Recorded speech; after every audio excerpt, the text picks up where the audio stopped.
but it all starts with Help the World, the high school Kid Step, and that all starts with Rudyard Kipling. What happens is when you run a youth agency and kids, teenagers, come and reside with you or reside in that agency, they need to have you have to have an education plan to be a licensed provider. They should be able to go to schools in the area. But because they're, quote, air quotes, bad kids, they use the excuse, well, they're not from this area, they need to be transferred from their last school to that school, which they don't allow. Yeah. Because that school is not in their area. So what their excuse is, we can't educate these kids because they're not in this area, and it doesn't leave enough money for the other kids that are actually born or raised or live here. But it has nothing to do with living here. Because if I was to move into that area, Belleville, to move there with my kids and they weren't special needs kids, no problem. Right? Yeah. And even if they were, because they're not deemed bad kids, because any kid that lived in a group home is a bad kid. And Belleville, in particularly, the superintendent of special education on the street where the first group home opened. So he used his influence to influence the whole entire area to have the group home not opened. And so they tried to do that. I had to fight City Hall because it was against the law, because the zoning was correct, won against City Hall. So what they did was, for me not to get my license approved by the Ministry of Community and Social Services, they refused my education plan. My education plan was to work with another group home agency that actually had a board-appointed special education teacher, but they said we couldn't do that. So I got the license, but what happened was one of the biggest oppositions to the opening of the group home was a man named Ed McIntyre, who somehow miraculously, publicly, and in the papers quoted of opposing the opening of the group home.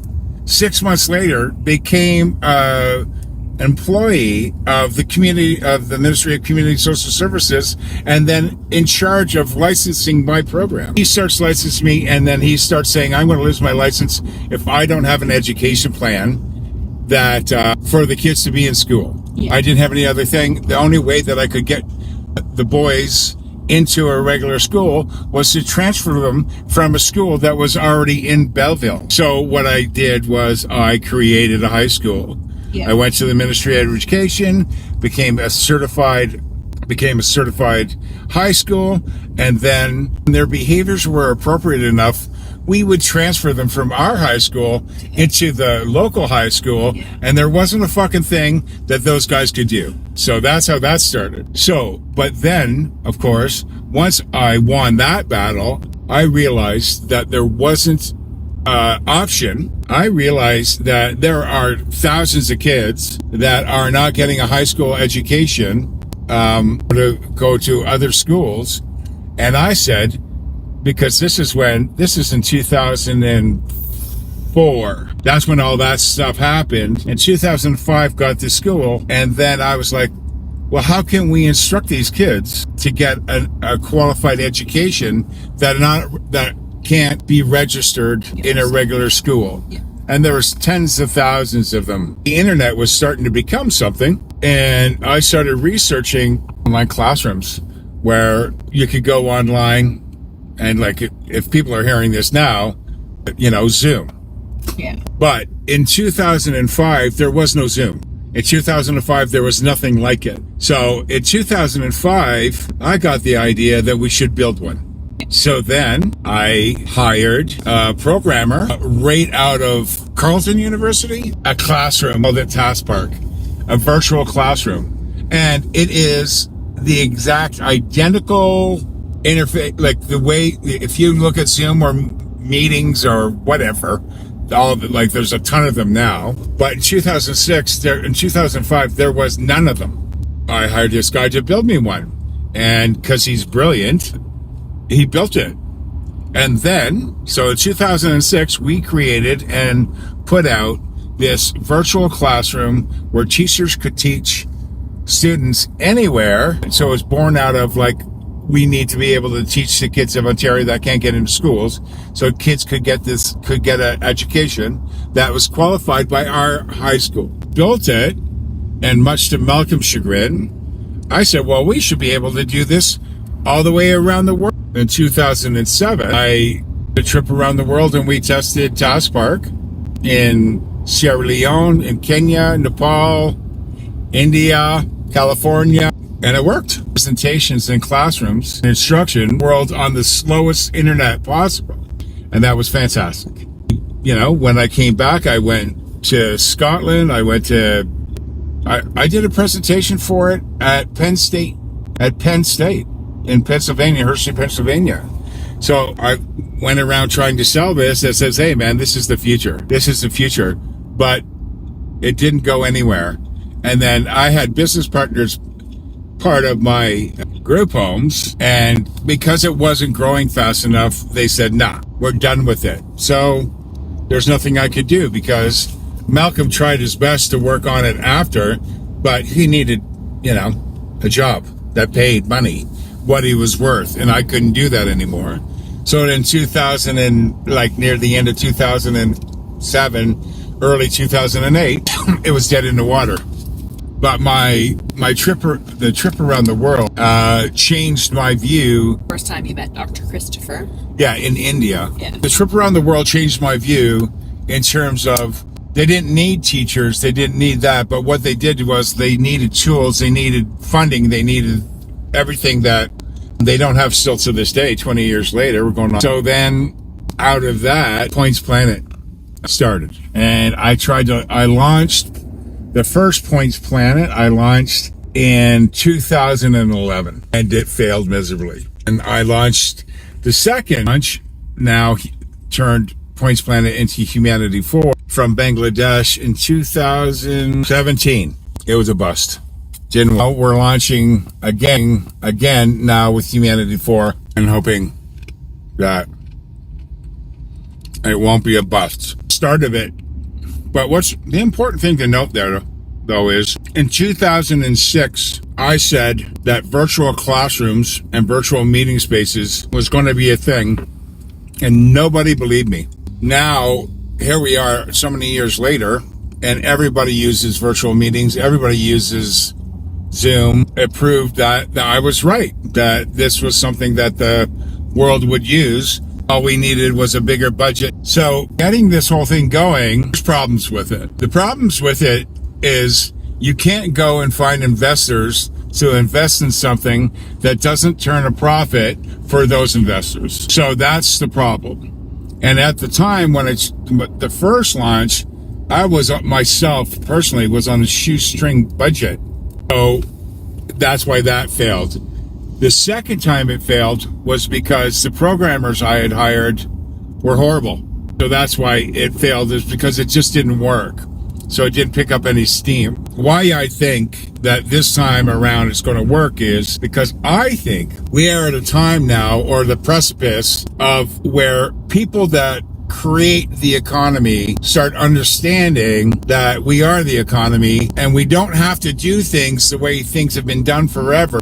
Because the way things have been done forever is rich people use poor people to become more rich. They keep us distracted, and the way they do that, if you're on TikTok, if you're on any kind of social media, there is a plethora of people that are on the right side, people that are on the left side, people are for this, people are for that.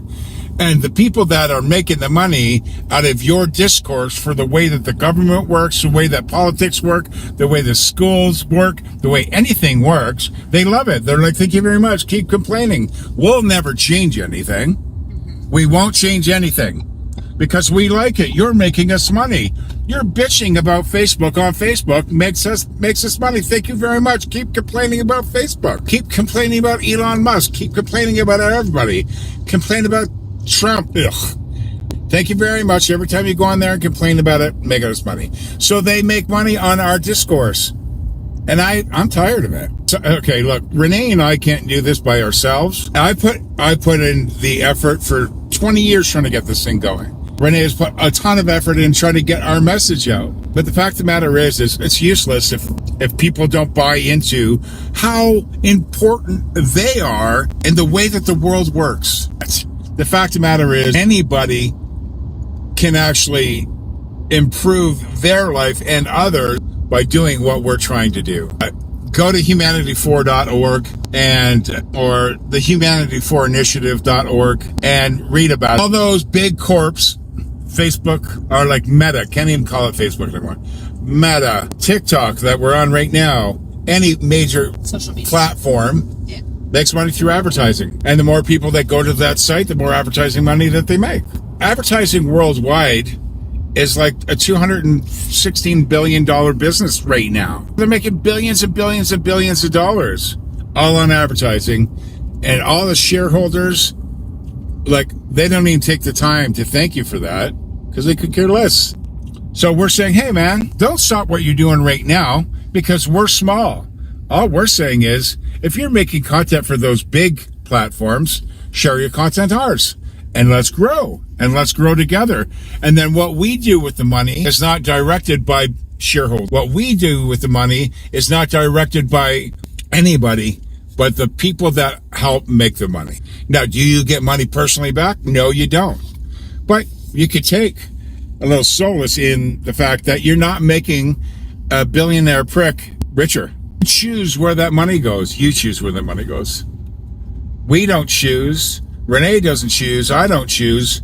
Anybody within the scope of Humanity 4 chooses. You choose. The only way this works is if Humanity 4 is 100% transparent with the funds. What will happen when we start to generate funds is on the website every month, our books will be posted to the public so that they can see exactly where the money is. Any organization that is a partner with us has to agree to the same principle of financial transparency with the funds that not only we give them, but financial transparency as an entire organization, regardless of where they get their funding. If they won't be 100% transparent, we are not going to be partners with them. And there's no shortage of organizations that are willing to do that. We have an organization in India, the Goodwill Center. We have an organization in Bangladesh.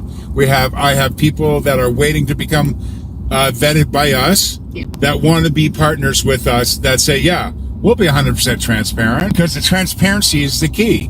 And nobody can get rich off it. Look, it's not the same. Okay. That being said, I don't think people that do social work should work for peanuts because they do social work. If you don't have a problem with movie stars and actors and sports personalities making millions of dollars to do what they do, then you shouldn't have a problem with people that help people. Arts don't help people. I'm not saying sports don't help people. I'm saying that people that are in social work are so underpaid or in good nonprofits or charities, because for some reason we have these glasses on that say, if you help people, you yourself need to be impoverished. Forbid somebody make a decent living at actually trying to help the world. I don't buy it. That's not going to happen. And because we don't have to have shareholders, basically most of the apps and businesses that we start under Humanity 4 are going to be cooperatives where the employees are part owner. That's my rant.